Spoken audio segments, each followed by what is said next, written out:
Alright, so in this video, I'm going to show you how to simplify algebraic expressions. Now, you may remember how to evaluate them, how to input for the variables, but I'm going to show you if the question says just to simplify, and it just gives you the expression. No variable values, no nothing. So what do you do? So if I take a look at this one, 4x minus 2x plus 3, and I want to simplify it. Well, that is another way of saying combine like terms. So I see 4x and 2x. So I'm going to combine them. So I'm going to do this whole operation here. So I'm going to do 4x minus 2x where I get 2x. I'm going to bring down plus 3. And that's my simplified expression.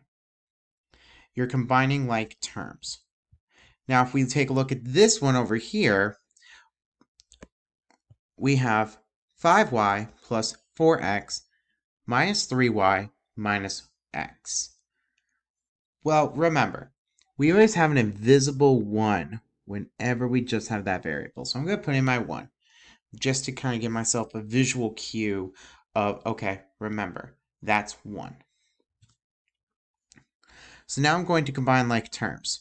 So I'm going to circle my 5y, and this is going to carry the sign negative 3y. It's going to be the same thing. So I'm going to do 5y minus 3y, and I'll get 2y.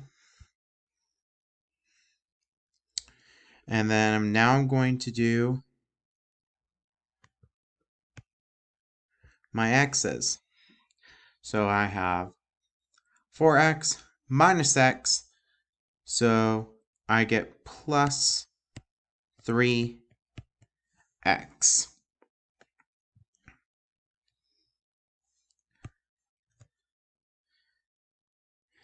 If you have questions, please feel free to contact your teacher.